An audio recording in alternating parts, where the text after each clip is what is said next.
नमस्कार दोस्तों, स्वागत है आप सभी साथियों का स्मार्ट स्टडी पर। साथियों, आरआरबी ग्रुप डी का पेपर चल रहा है और जिनका पेपर अभी 8, 9, 10, 11, 12, 14, 15, 16, 17 और इनके आगे के दिनों में होने वाला है, उन सभी साथियों के लिए टॉप 100 एक्सपेक्टेड क्वेश्चंस लेकर आए हैं, जिसमें 50 क्वेश्चंस आपको करंट अफेयर्स के करवाएंगे और 50 क्वेश्चन साइंस के एक ही क्लास में। और वो क्वेश्चंस करवाएंगे जिन जिन टॉपिक से पेपर में क्वेश्चंस बन रहे हैं, जहां से रेलवे क्वेश्चंस पूछ रहा है। तो मोस्ट एक्सपेक्टेड क्वेश्चन है ये, पूरे 100 क्वेश्चंस आपको देखने ही है और इससे पहले भी जितनी भी सेट्स मैंने करवाए हैं वो भी देखना। साथियों, इससे पहले मैंने आज जो है ना करीब 1:30 बजे आपके लिए एक टॉप 100 करंट अफेयर्स का क्लास करवाया है, उसको भी आप जरूर देख लेना। और रेगुलरली डेली मैं आपके लिए एक्सपेक्टेड क्लासेस करवा ही रहा हूं, वो भी आपको देखना ही है। साथियों, आप लोग वीडियो के नीचे कमेंट बॉक्स में कमेंट करके ये जरूर बता दीजिएगा कि आपका पेपर कब है और किस शिफ्ट में है, और जिनका अभी तक सिटी इंटीमेशन नहीं शो हो रहा है वो भी आप हमें इस वीडियो के नीचे कमेंट बॉक्स में जरूर बताना। तो चलिए साथियों, देखते हैं क्वेश्चंस। सबसे पहले देखेंगे करंट अफेयर्स के क्वेश्चंस, क्योंकि करंट अफेयर्स बच्चों को पागल बना के रखा है, दिमाग खराब करके रखा है। लेकिन आप टेंशन मत लीजिए, आप हमारे साथ जुड़े हैं, आपको परेशान नहीं होने देंगे। देखिए, पहला क्वेश्चन है, भारत की स्वास्थ्य सेवा प्रणाली में उत्कृष्ट योगदान के लिए असाधारण नर्सिंग पेशेवरों को किस पुरस्कार से सम्मानित किया जाता है, जो कि हाल ही में मई 2025 में सम्मानित भी किया गया। तो देखो, करेक्ट आंसर हो जाएगा राष्ट्रीय फ्लोरेंस नाइटिंगेल पुरस्कार से। Option number C correct answer है। नेक्स्ट क्वेश्चन है, मई 2025 में एनडीए की 148वीं पासिंग आउट परेड के दौरान कौन सी ऐतिहासिक घटना है जो पहली बार घटित हुई। देखिए, इस क्वेश्चन का correct answer option number B होगा कि पहली बार महिला कैडेटों की भारतीय सशस्त्र बलों में नियुक्ति की गई। इसमें याद रखना करेक्ट आंसर हो जाएगा ऑप्शन नंबर बी। ये नेशनल डिफेंस एकेडमी की बात की जा रही है, याद रखना। मई 2025 में नेशनल डिफेंस एकेडमी की 148वीं पासिंग आउट परेड के दौरान कौन सी ऐतिहासिक घटना पहली बार घटित हुई थी। तो इसमें पहली बार महिला कैडेटों की भारतीय सशस्त्र बलों में नियुक्ति की गई थी, याद रखना। ये बहुत इंपॉर्टेंट क्वेश्चन है। अगला क्वेश्चन है, एशियाई एथलेटिक्स चैंपियनशिप 2025 में भारत के लिए 2 स्वर्ण पदक किसने जीते। Very very important question. देखिए, करेक्ट आंसर हो जाएगा गुलवीर सिंह जी ने। गुलवीर सिंह करेक्ट आंसर होगा, जो जिनका संबंध 10,000 के स्टीपल चेज रन से है। ठीक है, ऑप्शन नंबर बी इस क्वेश्चन का करेक्ट आंसर हो जाएगा। अगला क्वेश्चन है, कौन सा भारतीय राज्य राष्ट्रीय रूप से निर्धारित 95% यानी 95% पूर्ण साक्षरता के मानदंड को पार करने वाला दूसरा राज्य बन गया है। तो साथियों, नव साक्षरता कार्यक्रम जो है ना, उल्लास, इसके अंतर्गत दूसरा पूर्ण साक्षर राज्य कौन सा बना है, तो गोवा। पहला कौन सा है साथियों, तो याद रखना मिजोरम। दूसरा हो गया गोवा, तीसरा हो गया आपका त्रिपुरा, चौथा हो गया साथियों हिमाचल प्रदेश और पांचवा हो गया लद्दाख। ये आपको जुबानी याद रहना चाहिए, क्योंकि डायरेक्ट रेलवे क्वेश्चन पूछ रहा है इससे। चलिए आगे देखिए, क्वेश्चन था 29 मई 2025 को गुमी दक्षिण कोरिया में आयोजित 26वीं एशियाई एथलेटिक्स चैंपियनशिप में अविनाश सावले ने किस स्पर्धा में स्वर्ण पदक जीता। देखिए, करेक्ट आंसर हो जाएगा 3000 मीटर के स्टीपल चेज में। Option number C correct answer है। वेरी वेरी इंपॉर्टेंट क्वेश्चन है, याद रखना। आगे देखिए, नेक्स्ट क्वेश्चन है, 29 और 30 मई 2025 को राष्ट्रपति भवन में आयोजित 2 दिवसीय साहित्यिक सम्मेलन का आयोजन किन 2 संस्थाओं ने किया। तो 29 और 30 मई 2025 को राष्ट्रपति भवन में आयोजित 2 दिवसीय साहित्यिक सम्मेलन का आयोजन किन 2 संस्थाओं ने किया था। करेक्ट आएगा संस्कृति मंत्रालय और साहित्य अकेडमी मंत्रालय, है ना। संस्कृति मंत्रालय और साहित्य अकेडमी ने। ऑप्शन नंबर बी यहाँ आपका करेक्ट आंसर हो जाएगा। इसी तरह साइंस के भी अभी क्वेश्चन जो आएंगे ना, वो बहुत ही इंपॉर्टेंट क्वेश्चन होंगे। बिल्कुल वही टॉपिक, बिल्कुल एनसीईआरटी ओरिएंटेड 9th 10th का, जो कि जिस टाइप से क्वेश्चंस आपको रेलवे पूछ रहा है ना, वही क्वेश्चंस आपको करवाएंगे। ध्यान से पूरा क्लास देखना है और साथियों वीडियो को लाइक जरूर कर देना यार, आपके लिए इतनी मेहनत कर रहे हैं। देखो, क्वेश्चन है, एशियाई एथलेटिक्स चैंपियनशिप 2025 कहां पर आयोजित की गई थी। तो दक्षिण कोरिया के गुमी में। याद रखेंगे, बहुत इंपॉर्टेंट क्वेश्चन है, दक्षिण कोरिया के गुमी में। नेक्स्ट क्वेश्चन है, किस मंत्रालय ने औद्योगिक उत्पादन डेटा जारी किया है। तो इनमें से कौन सा मंत्रालय है जिसने औद्योगिक उत्पादन डेटा को जारी किया है। करेक्ट आएगा सांख्यिकी और कार्यक्रम कार्यान्वयन मंत्रालय ने, यानी करेक्ट आंसर हो जाएगा ऑप्शन नंबर सी। क्लास बिल्कुल फास्ट करवाएंगे, एग्जाम टाइम है ना, आपका टाइम वेस्ट नहीं करना है। डायरेक्ट क्वेश्चन आंसर, और वो क्वेश्चन जो डायरेक्ट पेपर में फंसेगा। देखिए, भारत में खरीफ की फसलें आमतौर पर कब बोई जाती है। भारत में जो खरीफ की फसलें होती हैं ये आम तौर पर कब बोई जाती है? तो जून जुलाई में बोई जाती है। Option number C correct answer होगा। नेक्स्ट बहुत इंपॉर्टेंट क्वेश्चन है, एशियाई एथलेटिक्स चैंपियनशिप 2025 में पुरुषों के 10 मीटर दौड़ में स्वर्ण पदक अभी किसने जीता? अभी बताए थे ना, गुलवीर सिंह ने 2 गोल्ड मेडल जीता है, याद रखना, एशियाई एथलेटिक्स चैंपियनशिप में। ठीक है, आगे देखते हैं। अगला क्वेश्चन है साथियों, निम्नलिखित में से किसे लोक संगीत में उनके योगदान के लिए 2025 में मरणोपरांत पद्म विभूषण मिला था? तो करेक्ट आंसर हो जाएगा शारदा सिन्हा को। बिहार की शारदा सिन्हा है ना, याद रखना, जो खास तौर पर छठ पूजा के गाना गाने के लिए जानी जाती थी, है ना। चलिए नेक्स्ट क्वेश्चन है, सीबीडीटी की 27 मई 2025 की घोषणा के अनुसार आयकर रिटर्न यानी आईटीआर दाखिल करने की नई अंतिम तिथि क्या निर्धारित की गई थी? तो देखो यहाँ करेक्ट आंसर हो जाएगा 15 सितंबर 2025, ऑप्शन नंबर सी। नेक्स्ट है, प्रतिवर्ष दुनिया भर में विश्व तंबाकू निषेध दिवस किस तारीख को मनाया जाता है? तो प्रतिवर्ष दुनिया भर में विश्व तंबाकू निषेध दिवस जो है ना साथियों 31 मई को मनाया जाता है, option number C correct answer हो जाएगा। प्रतिवर्ष 30 मई को भारत के किस राज्य का स्थापना दिवस मनाया जाता है? याद रखिए 30 मई को जो है ना गोवा राज्य का स्थापना दिवस मनाया जाता है। आगे बढ़ने से पहले एक और जानकारी आपको दे देता हूं, आज जो है ना स्मार्ट स्टडी 2.0 में करेंट अफेयर्स का एक मैराथन क्लास भी आएगा रात में, स्मार्ट स्टडी 2.0 में। हो सके तो ये क्लास जो है ना आपको रात में 10 बजे तक मिल जाएगी स्मार्ट स्टडी 2.0 में, जहां पर जो है ना मैं पूरे 235 करेंट अफेयर्स का बहुत ही एक शानदार सेशन लेने वाला हूं। उस क्लास को आपको देखना है स्मार्ट स्टडी 2.0 में, ध्यान रहे। ठीक है, तो वो क्लास आपको मिल जाएगी, 10 बजे अपलोड हो जाएगी क्लास, आप लोग जाकर देख ही लेना स्मार्ट स्टडी 2.0। अगर नहीं जानते हैं तो वो हमारा एक दूसरा चैनल है जहां पर मैं करेंट अफेयर्स ही केवल कराता हूं। ठीक है, तो ध्यान से देखिएगा, प्रतिवर्ष 30 मई को भारत के किस राज्य का स्थापना दिवस मनाया गया? तो गोवा का, option number B correct answer है। प्रतिवर्ष दुनिया भर में अंतर्राष्ट्रीय संग्रहालय दिवस किस तारीख को मनाया जाता है? तो प्रतिवर्ष दुनिया भर में अंतर्राष्ट्रीय संग्रहालय दिवस इंटरनेशनल म्यूजियम डे ये कब मनाया जाता है साथियों? तो देखो करेक्ट आंसर यहाँ आपका हो जाएगा 18 मई को, 18 मई करेक्ट आएगा, ऑप्शन नंबर बी। दक्षिण पश्चिम मानसून 2025 केरल में कब पहुंचा था? तो अभी दक्षिण पश्चिम मानसून देखिए जिससे भारत में सबसे अधिक वर्षा होती है, ये सबसे पहले जो है ना भारत के केरल राज्य में पहुंचता है, और इस वर्ष जो है ना कब पहुंचा था? तो याद रखना 24 मई को ही, ऑप्शन नंबर भी करेक्ट आएगा 24 मई 2025 में सुप्रीम कोर्ट द्वारा जारी केडर समीक्षा आदेश में कौन से बल शामिल हैं? तो मई 2025 में सुप्रीम कोर्ट के द्वारा जारी केडर समीक्षा आदेश में कौन से बल शामिल हैं? करेक्ट आएगा आईटीबीपी, बीएसएफ, सीआरपीएफ, सीआईएसएफ और एसएसबी। याद रखना, मोस्ट इंपोर्टेंट क्वेश्चन है। नेक्स्ट है, आरबीआई ने वित्त वर्ष 2024-25 के लिए केंद्र सरकार को कितना अधिशेष हस्तांतरित करने की मंजूरी दी है? करेक्ट आंसर हो जाएगा 2.68 लाख करोड़ रुपए, 2.68 लाख करोड़। याद रखना, काफी इंपोर्टेंट क्वेश्चन है, आरबीआई से क्वेश्चंस तो बन ही रहे हैं। मई 2025 में हुए एक समझौते में ब्रिटेन ने मॉरिशस को कौन से द्वीप लौटाए थे? करेक्ट आएगा चागोस द्वीप। याद रखेंगे, ऑप्शन नंबर सी चागोस द्वीप। राष्ट्र की सेवा में असाधारण साहस और बलिदान के लिए रक्षा कर्मियों को दिए जाने वाले वीरता पुरस्कारों में कौन सा एक है? तो राष्ट्र की सेवा में असाधारण साहस और बलिदान के लिए रक्षा कर्मियों को दिया जाने वाला जो वीरता पुरस्कार है उनमें से एक आपका कृति चक्र है साथियों, ऑप्शन नंबर भी करेक्ट आएगा कृति चक्र। मई 2025 में rising north east investor summit 2025 कहां पर आयोजित किया जा रहा है?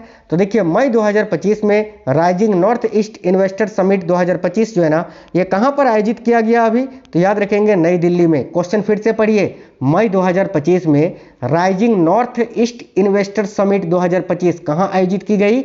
नई दिल्ली में। वेरी वेरी इंपॉर्टेंट क्वेश्चन है। अगला क्वेश्चन है, राष्ट्रीय साक्षरता कार्यक्रम का नाम क्या है जिसने मिजोरम को पूर्ण साक्षरता हासिल करने में मदद की थी? अभी बताए थे ना, उल्लास नव भारत साक्षरता कार्यक्रम, याद रखना। मई 2025 में अमेरिकी राष्ट्रपति द्वारा घोषित गोल्डन डोम शील्ड का प्राथमिक उद्देश्य क्या है? भाई मई 2025 में अमेरिकी राष्ट्रपति द्वारा घोषित गोल्डन डोम शील्ड का प्राथमिक उद्देश्य क्या है? देखिए ऑप्शन नंबर बी, लंबी दूरी की मिसाइल खतरों का पता लगाना और उन्हें रोकना। नेक्स्ट क्वेश्चन है, 2025 में गुजरात की 16वीं शेर जनगणना में कितने एशियाई शेर दर्ज किए गए? तो याद रखिएगा 891 एशियाई शेर। ठीक है, आगे देखिए, पीएम ई ड्राइव योजना के तहत कितने सार्वजनिक ईवी चार्जिंग स्टेशन स्थापित करने की योजना है? काफी इंपोर्टेंट क्वेश्चन है, करेक्ट आएगा 72,000। ठीक है, 72,000 सार्वजनिक ईवी चार्जिंग स्टेशन स्थापित की जाएगी पीएम ई ड्राइव योजना के तहत। अगला क्वेश्चन है 20 मई 2025 को पीएम मोदी द्वारा संबोधित 78वीं विश्व स्वास्थ्य सभा का विषय क्या था? तो भाई 20 मई 2025 को पीएम मोदी द्वारा संबोधित 78वीं विश्व स्वास्थ्य सभा का विषय क्या था? देखिए यहाँ करेक्ट आएगा स्वास्थ्य के लिए एक विश्व। Option number D correct answer होगा साथियों, स्वास्थ्य के लिए एक विश्व। आठ मुख्य उद्योगों के सूचकांकों में कौन सा मुख्य उद्योग सबसे अधिक व्यक्तिगत भार रखता है? याद रखना पेट्रोलियम रिफाइनरी उत्पाद, जो कि 8 मुख्य उत्पादों का ये केवल अकेला 28.04% व्यक्तिगत भार रखता है। याद रखना पेट्रोलियम रिफाइनरी उत्पाद। नेक्स्ट क्वेश्चन है भारतीय नौसेना ने मई 2025 में एक प्राचीन सिले हुए जहाज को शामिल किया है। 5वीं शताब्दी के जहाज का यह पुनर्निर्माण निम्नलिखित में से किससे प्रेरित था? तो याद रखना अजंता की गुफाओं की एक पेंटिंग से। ऑप्शन नंबर बी करेक्ट है। कौन सा देश अपने पारंपरिक चाय समारोह चानुयू के लिए जाना जाता है? बताइए इनमें से कौन सा देश है जिसमें चानुयू नामक एक पारंपरिक चाय समारोह आयोजित किया जाता है? याद रखना Japan. Option number C correct होगा साथियों, जापान। मई 2025 में खेलो इंडिया बीच गेम्स यानी KIBG Khelo India beach games का पहला संस्करण कहां पर आयोजित किया गया था? याद रखिएगा घोघला बीच, द्वीप में, द्वीप के घोघला बीच में, यानी करेक्ट है ऑप्शन नंबर सी। दक्षिण एशियाई फुटबॉल महासंघ यानी सैफ अंडर 19 फुटबॉल चैंपियनशिप 2025 किसने जीती है? देखिए याद रखना भारत ने जीती है, option number C. Next question है मई 2025 में 59 सांसदों वाले 7 समूहों को 32 देशों में भेजने का मुख्य उद्देश्य क्या है? तो मई 2025 में 59 सांसदों वाले 7 समूहों को 32 देशों में भेजा गया था। इसका मुख्य उद्देश्य क्या था साथियों? ऑपरेशन सिंदूर के तहत आतंकवाद के खिलाफ एकजुट रुख को पेश करना। याद रखना। नेक्स्ट बहुत इंपॉर्टेंट क्वेश्चन है कि 2025 दोहा डायमंड लीग में नीरज चोपड़ा ने क्या उपलब्धि हासिल की थी? याद रखना करेक्ट आएगा पहली बार 90 मीटर का आंकड़ा पार किया था नीरज चोपड़ा ने, जो है ना साथियों 90.23 मीटर का थ्रो किया था भाला फेंक में। याद रखना इसके बावजूद भी ये दूसरे ही स्थान पर रहे थे। नेक्स्ट क्वेश्चन देखिए मई 2025 में रोमानिया के बुखारेस्ट में आयोजित सुपरबेट शतरंज क्लासिक 2025 किसने जीता? काफी इंपोर्टेंट क्वेश्चन है भाई, याद रखिएगा आर प्रज्ञानंद ने। देखो मई 2025 में रोमानिया के बुखारेस्ट में आयोजित सुपरबेट शतरंज क्लासिक 2025 किसने जीता है? तो आर प्रज्ञानंद ने। बहुत इंपोर्टेंट क्वेश्चन है खेलो इंडिया यूथ गेम्स 2025 में कौन सा राज्य ओवरऑल चैंपियन बनकर उभरा? याद रखिए महाराष्ट्र ने कुल 158 पदक जीते थे, है ना, जिसमें से 58 स्वर्ण पदक थे, 47 आपके रजत पदक थे और बाकी के कांस्य पदक थे। देखिए बहुत ही इंपॉर्टेंट क्वेश्चन है कि सरकार ने मई 2025 में तुर्की की ground handling firm Celebi airport services India private limited की सुरक्षा मंजूरी को क्यों रद्द कर दिया था? क्योंकि देखिए ऑपरेशन सिंदूर के तहत तुर्की ने जो पाकिस्तान का समर्थन किया था ना, इसी कारण। ऑप्शन नंबर ए करेक्ट होगा, ऑपरेशन सिंदूर के दौरान पाकिस्तान को तुर्की का समर्थन। नेक्स्ट है समुद्री प्रदूषण को दूर करने और कचरे से हरित हाइड्रोजन विकसित करने के लिए मई 2025 में नई भारत यूरोपीय संघ अनुसंधान पहल किस मंच के तहत शुरू की गई थी? तो साथियों याद रखना करेक्ट आएगा भारत यूरोपीय संघ व्यापार और प्रौद्योगिकी परिषद के तहत। याद रखिएगा ऑप्शन नंबर सी इस क्वेश्चन का करेक्ट आंसर हो जाएगा। नेक्स्ट है मई 2025 में यूक्रेन और रूस के बीच आगामी शांति वार्ता के लिए प्रस्तावित स्थान कहाँ था? यानी मई 2025 में यूक्रेन और रूस के बीच आगामी शांति वार्ता जो है ना, ये कहाँ पर आयोजित किया गया था? तो इस्तांबुल में। याद रखिए ऑप्शन नंबर भी करेक्ट होगा, इस्तांबुल। 14 मई 2025 को पाकिस्तान रेंजर्स द्वारा BSF जवान पूर्णम कुमार शॉ को भारतीय अधिकारियों को कहां सौंपा गया था? तो देखिए करेक्ट आएगा अटारी संयुक्त चेक पोस्ट पर। ऑप्शन नंबर सी करेक्ट आएगा। मई 2025 में भारत के 52वें मुख्य न्यायाधीश के रूप में किसे नियुक्त किया गया था? याद रखिएगा करेक्ट आंसर होगा जस्टिस BR गवई यानी न्यायमूर्ति भूषण रामकृष्ण गवई जी को। और अभी 53वें मुख्य न्यायाधीश कौन बने हैं? तो न्यायमूर्ति सूर्यकांत शर्मा जी, ये भी आपको याद रखना है। नेक्स्ट है मई 2025 में संघ लोक सेवा आयोग यानी UPSC के नए अध्यक्ष के रूप में किसे नियुक्त किया गया है? देखो करेक्ट आंसर हो जाएगा डॉक्टर अजय कुमार जी को। करेक्ट है साथियों ऑप्शन नंबर बी, जिन्होंने प्रीति सूदन जी का जगह लिया है। आगे देखिए अगला क्वेश्चन है मई 2025 में कनाडा के विदेश मंत्री के रूप में किसे नियुक्त किया गया? तो भाई मई 2025 में कनाडा के विदेश मंत्री के रूप में अनीता आनंद जी को नियुक्त किया गया है। ऑप्शन नंबर डी करेक्ट होगा साथियों, अनीता आनंद।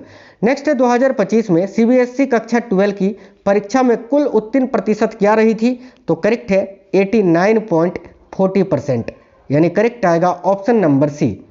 आगे देखिएगा, अगला है 3 नैनोमीटर चिप डिजाइन पर काम करने वाले भारत के पहले डिजाइन केंद्रों का उद्घाटन कहाँ किया गया है? ये काफी इंपोर्टेंट क्वेश्चन है। देखिए, 3 नैनोमीटर चिप डिजाइन पर काम करने वाले भारत के पहले डिजाइन केंद्रों का उद्घाटन नोएडा और बेंगलुरु में किया गया है साथियों।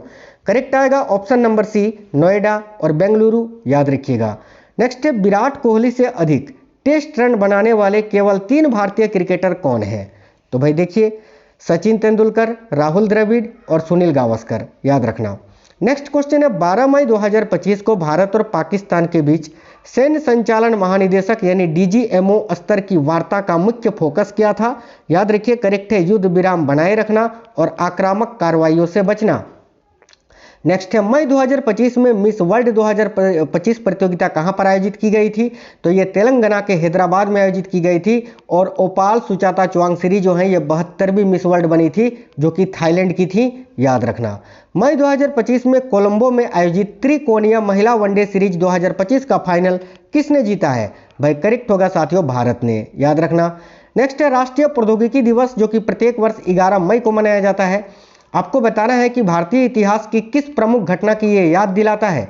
करेक्ट है, पोखरण 2 का सफल परमाणु परीक्षण की याद दिलाता है, याद रखना। आमतौर पर किस भारतीय राज्य में मानसून की पहली बारिश होती है? तो मानसून की जो पहली बारिश होती है वो केरल में होती है साथियों, ऑप्शन नंबर सी करेक्ट होगा, केरल। मई 2025 को आयोजित राष्ट्रव्यापी नागरिक सुरक्षा मॉक ड्रिल का कोड नेम क्या था?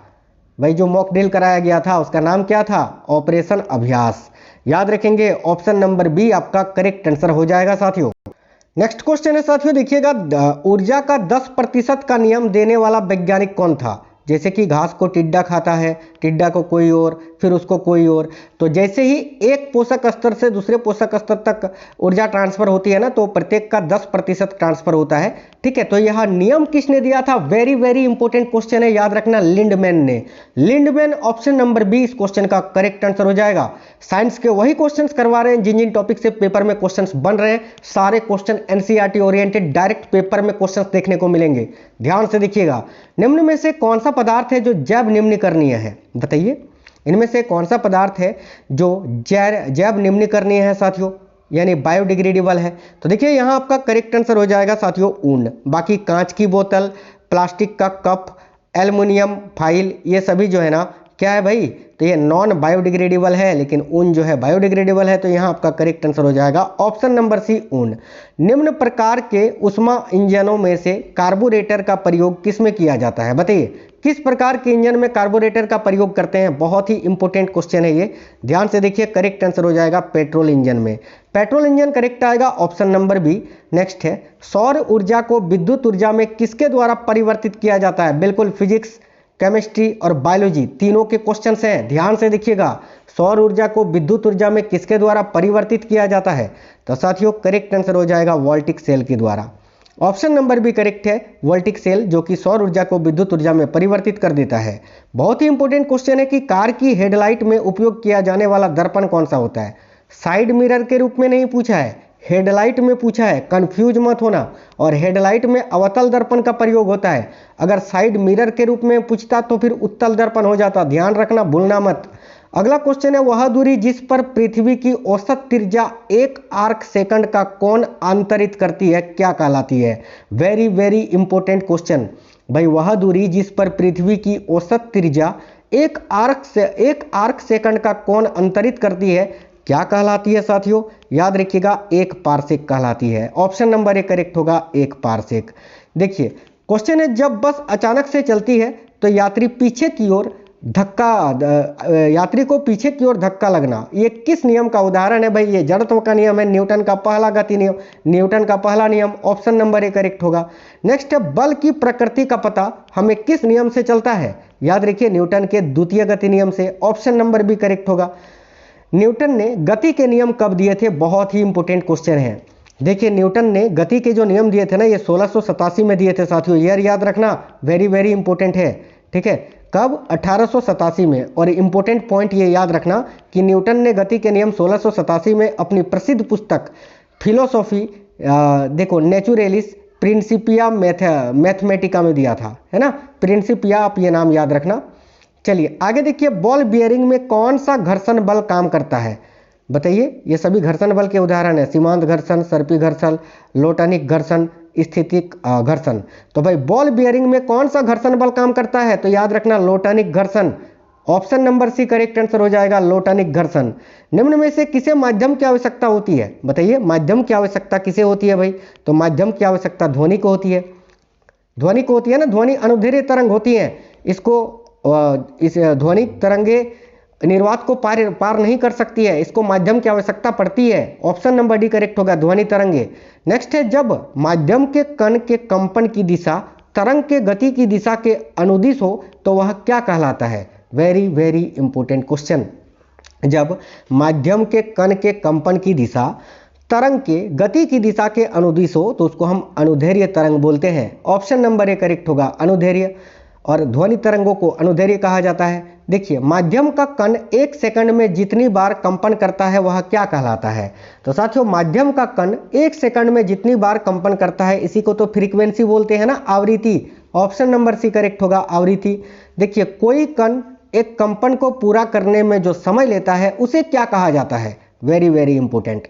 तो कोई कण एक कंपन को पूरा करने में जो समय लेता है ना उसे आवर्तकाल कहा जाता है, साथियों याद रखना, आवर्तकाल। नेक्स्ट है, ध्वनि का तारत्व यानी पिच किस पर निर्भर करता है। देखिए, ध्वनि का जो तारत्व होता है ना, पिच, ये उसकी फ्रीक्वेंसी यानी आवृत्ति पर निर्भर करता है। Option number B correct answer हो जाएगा। बहुत ही इंपॉर्टेंट क्वेश्चन है कि एम द्रव्यमान का एक पिंड जो आर वृत्त की त्रिज्या में घूम रहा है, ठीक है। एम द्रव्यमान का एक पिंड है जो कि आर वृत्त की, देखो आर वृत्त की जो है ना त्रिज्या में घूम रहा है, तो निम्न में से कौन अभिकेंद्री बल का सही सूत्र होगा, तो अभिकेंद्री बल का सही सूत्र होता है mv²/r। याद रखना, बहुत ही इंपॉर्टेंट क्वेश्चन है, mv²/r। ऑप्शन नंबर डी इस क्वेश्चन का करेक्ट आंसर हो जाएगा। बहुत ही इंपॉर्टेंट क्वेश्चन है, 10 kg द्रव्यमान की एक वस्तु है जो 4 मीटर प्रति सेकंड के साथ त्वरित होती है, तो उस पर लगने वाला बल कितना होगा। बल का सूत्र आप जानते हैं, F=m×a होता है, m×a, ठीक है। आपको बल ही निकालना है तो m, द्रव्यमान का मान 10 kg दिया हुआ है, और यहाँ पर जो है ना साथियों देखिए त्वरण का मान आपको 4 मीटर प्रति सेकंड दिया हुआ है, तो इसका आंसर आपका कितना हो जाएगा साथियों, तो इसका आंसर जो है ना आपका 40 न्यूटन है ना, 40 न्यूटन निकल के आ जाएगा। ऑप्शन नंबर सी, क्योंकि बल की इकाई जो है ना वो न्यूटन होती है, याद रखना। नेक्स्ट क्वेश्चन था एक कि 400 न्यूटन का एक बल 50 kg द्रव्यमान की एक वस्तु पर लगा है तो उसमें उत्पन्न होने वाला त्वरण क्या होगा, वही सूत्र लगाइए, F=m×a। यहाँ आपको त्वरण निकालना है तो A हो जाएगा F/, देखो हाँ क्या निकालना है यार, उसमें त्वरण ही निकालना है ना, हाँ F/a हो जाएगा। तो यहाँ पर फोर्स बल का मान कितना दिया हुआ है, 400 न्यूटन है, और यहाँ पर जो है ना देखो माफ करना यार, F/m होगा ना, हाँ F/m हो जाएगा, यानी द्रव्यमान, और द्रव्यमान का मान 50 kg दिया हुआ है। इसको जब आप सॉल्व करोगे ना तो 8×5 = 40 यानी 8 मीटर प्रति सेकंड आपका त्वरण का मान निकल के आ जाएगा। ऑप्शन नंबर ए करेक्ट है। बिल्कुल इसी टाइप से आपको न्यूमेरिकल पूछ रहे हैं, बन जाएंगे आसानी से, और वही मैं आपको करवा भी रहा हूं। ध्यान से देखो, उत्तल लेंस किस प्रकार का प्रतिबिंब नहीं बनाता है, बताइए। जो उत्तल लेंस होता है वो भाई किस प्रकार का प्रतिबिंब नहीं बनाता है, तो उत्तल लेंस कभी भी आभासी और छोटा प्रतिबिंब नहीं बनाता है, यही आपका गलत है। ऑप्शन नंबर सी इस क्वेश्चन का करेक्ट आंसर हो जाएगा। बाकी वास्तविक और छोटा, वास्तविक और बड़ा सिर्फ आभासी बना सकता है, लेकिन आभासी और छोटा नहीं। ऑप्शन नंबर सी इस क्वेश्चन का करेक्ट होगा। स्नेल का नियम किससे संबंधित है, बताइएगा साथियों। स्नेल का जो नियम है ना, याद रखना, स्नेल का नियम प्रकाश के अपवर्तन से संबंधित है, तो ऑप्शन नंबर बी इस क्वेश्चन का करेक्ट आंसर होगा। आगे देखिए साथियों, नेक्स्ट क्वेश्चन है, उत्तल लेंस में जब किसी वस्तु को 2f1 पर, ठीक है, वस्तु को 2f1 पर रखा जाता है तो प्रतिबिंब कहाँ बनता है, तो भाई याद रखना दर्पण के पीछे वाले 2f2 पर बनता है, यानी option number D correct answer हो जाएगा, 2f2 पर। याद रखना, बहुत ही इंपॉर्टेंट क्वेश्चन है, याद रखना, क्वेश्चन डायरेक्ट पूछे जाएंगे। एक क्वेश्चन है, वस्तु के आकार का ही प्रतिबिंब किस में बनता है, कौन सा दर्पण है भाई जिसमें वस्तु जितने आकार का है उतने ही आकार का उसका प्रतिबिंब भी बनेगा? याद रखिएगा साथियों, समतल दर्पण में ऑप्शन नंबर ए करेक्ट आएगा, समतल दर्पण। नेक्स्ट क्वेश्चन है, किसी वस्तु पर आरोपित बल और बल की दिशा में वस्तु के विस्थापन के गुणनफल को क्या कहते हैं? वेरी वेरी इंपॉर्टेंट क्वेश्चन है ये, ध्यान से देखिएगा। क्वेश्चन में पूछा गया है साथियों कि किसी वस्तु पर आरोपित बल, ठीक है, और बल की दिशा में, बल के ही दिशा में, ठीक है, बल के ही दिशा में जो है ना आपका विस्थापन भी हो रहा है, तो इसके गुणनफल को हम कार्य बोलते हैं ना। वर्क बराबर क्या होता है? F into D into cos theta, यही होता है ना कार्य का सूत्र। तो बोल रहा है कि बल, ठीक, यानी F और विस्थापन यानी D जो आरोपित होता है बिल्कुल सीधी दिशा में, एक ही दिशा में, तो इसको हम क्या बोलेंगे? तो इसको कार्य बोलेंगे ना, इससे कार्य निकल के आएगा work. Option number A correct होगा साथियों, कार्य। देखिए कार्य की गति को कौन मापता है? कार्य की गति को कौन मापता है? किससे माप सकते हैं? पावर, शक्ति से माप सकते हैं ना। Option number D correct answer हो जाएगा। क्वेश्चन है, किसी वस्तु पर 1 न्यूटन बल लगाने पर यदि वस्तु का विस्थापन, मान लेते हैं ये कोई वस्तु है, ठीक है, इस पर आप 1 न्यूटन का बल लगा रहे हैं, ठीक है, और वस्तु 1 मीटर तक जो है ना विस्थापित हो रही है, वस्तु जो है ना यहाँ पर मानते हैं 1 मीटर तक ये विस्थापित हो रही है, तो बल द्वारा क्या गया कार्य क्या होगा? लगाइए सूत्र, क्या होता है? वर्क बराबर F इंटू डी होता है इंटू कॉस थीटा, है ना। तो सीधी रेखा में तो कॉस थीटा का मान तो आपका साथियों 1 हो जाएगा। F इंटू डी, एफ का मान दिया हुआ 1 और डी का मान 1, तो 1 इंटू 1 1 आंसर आएगा, यानी 1 जूल इस क्वेश्चन का करेक्ट आंसर हो जाएगा, क्योंकि कार्य की इकाई जूल होती है। आगे देखिए क्वेश्चन था साथियों, ध्यान से देखिएगा। क्वेश्चन जो है ना, बेकिंग सोडा का रासायनिक सूत्र आपसे पूछा जा रहा है। इसमें क्या होता है भाई? सोडियम हाइड्रोजन कार्बोनेट यानी NaHCO3। अगर आपसे धावन सोडा का रासायनिक सूत्र पूछे ना तो होता है सोडियम कार्बोनेट विथ 10H2O, याद रखना, ये धावन सोडा का रासायनिक सूत्र है। आगे देखिए अगला क्वेश्चन है, सोडियम हाइड्रोक्साइड किसका रासायनिक नाम है? सोडियम हाइड्रोक्साइड यानी NaOH, जिसको हम कास्टिक सोडा बोलते हैं। ऑप्शन नंबर डी करेक्ट हो जाएगा साथियों, कास्टिक सोडा। निम्न में से किसके मिश्रण से अम्लराज बनता है? भाई अम्लराज, जिसको एक्वारेजिया आप बोलते हैं, जो सोने को भी घोल सकता है, बताइए किसको बोलते हैं, किसके मिश्रण को? तो याद रखना साथियों, यहां पर क्या हो जाएगा? नाइट्रिक एसिड और HCl, है ना, नाइट्रिक एसिड और ये HCl का मिश्रण होता है साथियों। बहुत ही इंपॉर्टेंट क्वेश्चन है, जिसमें अगर आपको रेशियो पूछ ले कभी भी ना, तो नाइट्रिक एसिड 1 अनुपात में होता है और हाइड्रोक्लोरिक अम्ल जो है ना 3 रेशियो में होता है। ये याद रखना, बहुत ही इंपॉर्टेंट क्वेश्चन है। Option number C. साथियों वीडियो को लाइक करिए साथियों, आपके लिए दिन रात मेहनत करते हैं, एनालिसिस करते हैं, देखते हैं रेलवे कहां से क्वेश्चन पूछ रहा है, किस टॉपिक से आगे आपसे कौन सा क्वेश्चन पूछ सकता है। इसमें टाइम लगता है, दिन रात खटते हैं आपके लिए। तो आप एक लाइक करते हैं ना, उससे हमें मोटिवेशन मिलता है, तो प्लीज लाइक करा करो आप लोग। ध्यान से देखिए क्वेश्चन है, अम्ल राज में नाइट्रिक अम्ल एवं हाइड्रोक्लोरिक अम्ल का अनुपात। यार क्वेश्चन आ भी गया, मैं भूल गया था कि ये क्वेश्चन मैंने ऐड किया था। अभी मैंने बताया ना 1:3। ऑप्शन नंबर एक करेक्ट आंसर है, याद रखना। चूने का पानी का रासायनिक सूत्र क्या होता है? चूने का पानी का रासायनिक सूत्र कैल्शियम हाइड्रोक्साइड होता है, ठीक है, calcium hydroxide. Option number D इस क्वेश्चन का करेक्ट आंसर हो जाएगा। हाइड्रोजन तत्व की सबसे बाहरी कक्षा में इलेक्ट्रॉन कितना होता है? तो हाइड्रोजन देखिए, हाइड्रोजन तत्व का परमाणु संख्या यानी प्रोटॉन की संख्या 1 होती है, उसकी बाहरी कक्षा में 1 ही इलेक्ट्रॉन रहता है, तो ऑप्शन नंबर ए करेक्ट होगा 1। आगे देखिए नेक्स्ट क्वेश्चन है साथियों, अच्छा आप किसी भी कक्षा में कितने इलेक्ट्रॉन है, ठीक है, इसका पता आप कैसे लगाते हैं? इस सूत्र से ना, 2n² से। तो यहाँ पर n जो है ना, ये वाला n, ये इसका अर्थ क्या है? तो साथियों इसका अर्थ है कक्षा की संख्या या ऊर्जा का स्तर, जो आप बोल लो, यानी ऑप्शन नंबर डी, ए और बी दोनों ही करेक्ट आंसर है। आगे देखिए, परमाणु के अंदर सबसे कम द्रव्यमान वाला कण कौन सा है? बताइए भाई, परमाणु के अंदर सबसे कम द्रव्यमान वाला जो कण होता है वो कौन सा होता है? Electron. Option number B correct होगा साथियों, इलेक्ट्रॉन। याद रखना। नाभिक की खोज रदरफोर्ड द्वारा किस प्रयोग से की गई थी? अल्फा कण के प्रकीर्णन से। अल्फा कण, ऑप्शन नंबर सी करेक्ट आएगा, अल्फा कण प्रकीर्णन की सहायता से नाभिक की खोज रदरफोर्ड ने की थी भाई। आगे देखो नेक्स्ट है, निम्न में से कौन सी धातु का गलनांक कुछ होता है? बताइए इनमें से कौन सी धातु है जिसका गलनांक कुछ होगा? लोहा का। सिंपल सी बात है, ऑप्शन नंबर बी करेक्ट होगा, लोहा का। निम्न में से कौन सी धातु की तन्यता सबसे अधिक होती है? तन्यता, बताइए तन्यता किसको बोलते हैं? किसी भी धातु को साथियों पीट कर पतला करना, मतलब कि धातु को जो है ना तार के रूप में ढलना। अब जितना मतलब कि पतला में भी सबसे अधिक पतला करना या तार की स्थिति में लाना, उसी को तन्यता बोलते हैं। और सबसे अधिक तन्यता होती है सोना की। धातुओं को पीट कर पत्थर बनाना, पतला करना, ये किसका गुणधर्म है, किसका उदाहरण है? तो याद रखना, आघात वर्ध्यता का, ठीक है। चलिए नेक्स्ट क्वेश्चन देखिए, क्वेश्चन है धातु ऑक्साइड की प्रवृत्ति कैसी होती है। तो भाई धातु ऑक्साइड जो होती है ना, उसकी प्रकृति कैसी होती है बताइएगा। बिल्कुल क्षारीय होती है, याद रखना ऑप्शन नंबर ए करेक्ट है साथियों।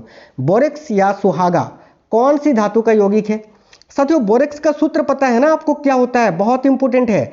बोरेक्स का सूत्र होता है Na2, ठीक है, B4O7 विथ 10H2O। तो भाई आप देख पा रहे हैं कि इसमें किसका यौगिक है, ये कौन सी धातु है इसमें। तो देखो ना सोडियम धातु है ना, तो भाई सोडियम करेक्ट आंसर करो ना इसका, ऑप्शन नंबर बी। आगे बढ़ते हैं, देखिए नेक्स्ट क्वेश्चन है वह यौगिक जिसे क्विक लाइम भी कहा जाता है। क्विक लाइम आप किसको बोलते हैं, कैल्शियम ऑक्साइड को बोलते हैं।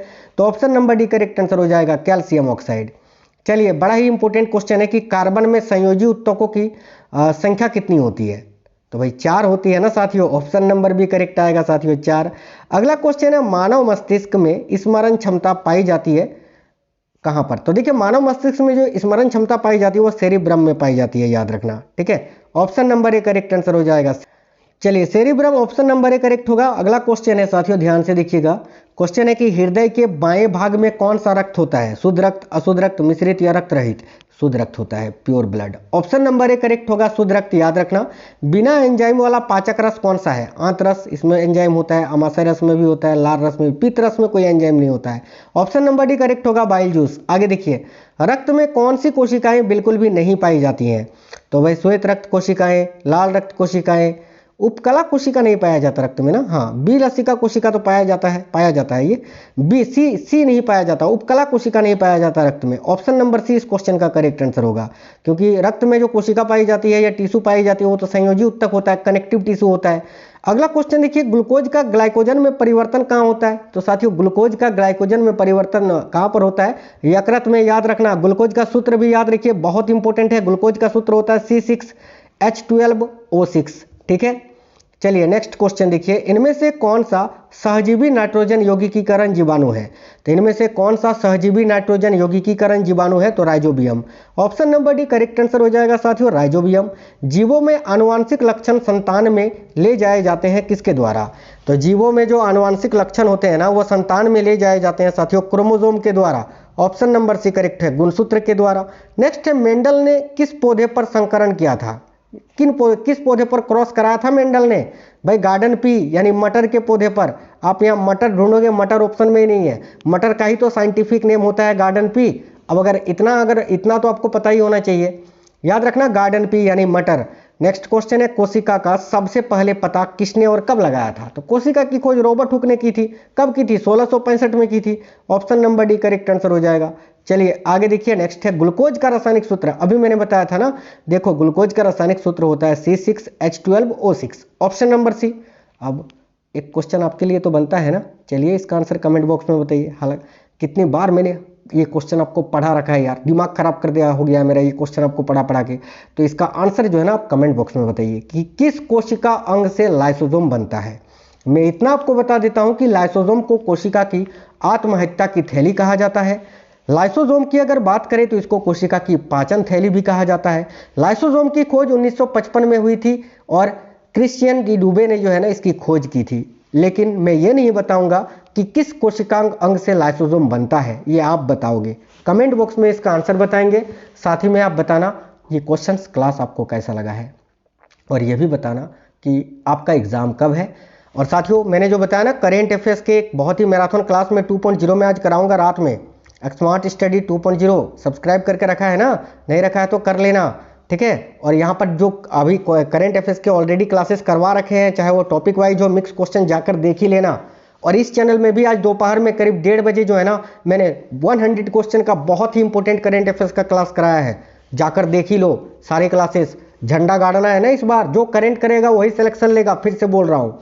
तो भाई हल्के में मत लेना। यहाँ पर जो है ना मैं जनवरी से लेकर अभी दिसंबर तक का अभी तक का जो इंपॉर्टेंट करेंट अफेयर्स है वो मैं आपको करा दूंगा। वहाँ पर ऑलरेडी मैंने जो कुछ क्वेश्चन ऐसे हैं जो मैंने नहीं कराए हैं वो मैं उस वीडियो में करा ही दूंगा, जाकर देख लेना।